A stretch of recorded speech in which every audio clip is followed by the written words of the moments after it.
Hala, si Nanay Josie, ano nangyari mga kasuki, mga kalingap? Nag-iba yung itsura niya, pumayat po siya, no? Tara, alamin po natin. Welcome to my channel.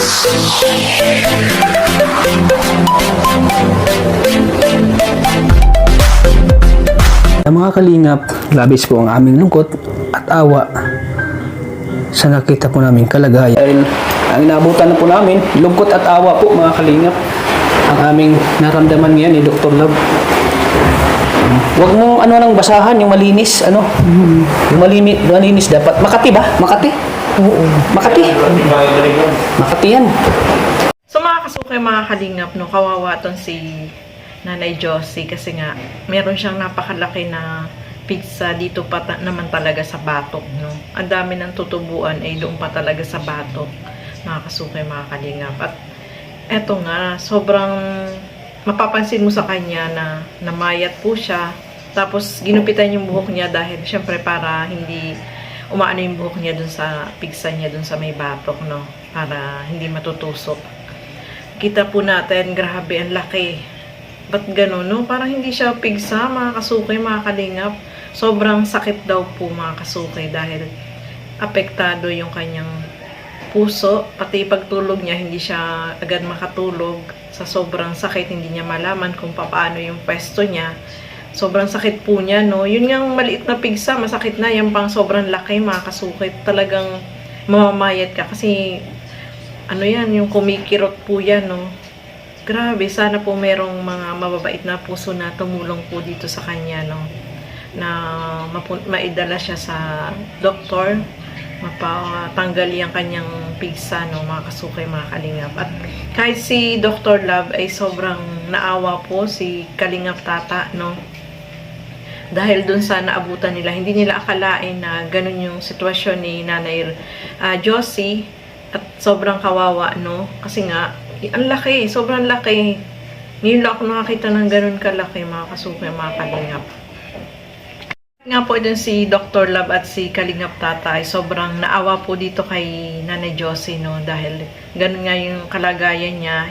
Buti na lang, bumisita sila dyan at nalaman nila yung nangyari, no?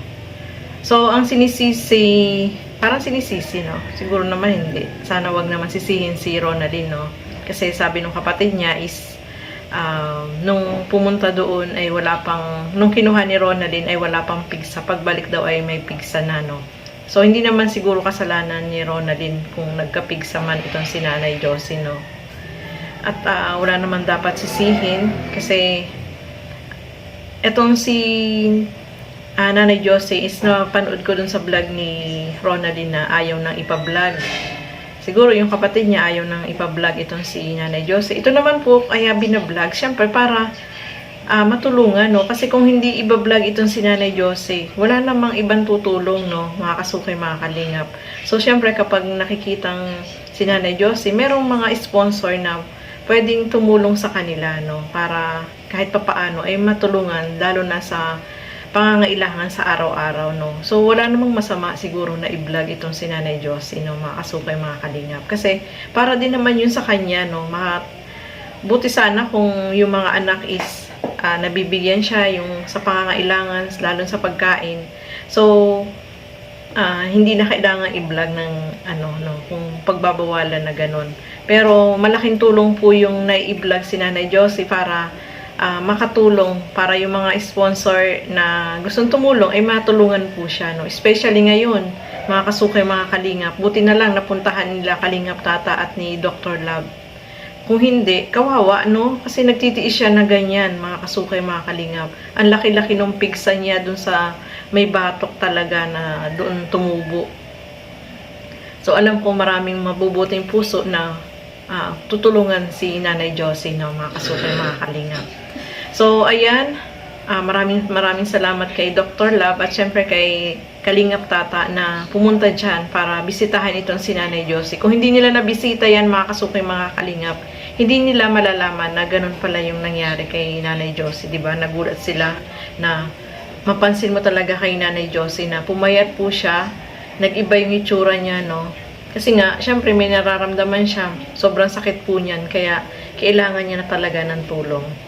So, ayan, maraming salamat po sa inyong panonood at lagi po natin supportahan Bar Santos Matubang, Kalingap Rob at Edna Vlogs at support din po natin si Kalingap Tata at saka si Dr. Love. So, maraming salamat po at hanggang sa muli, Merry Christmas and Happy New Year to all. Bye-bye!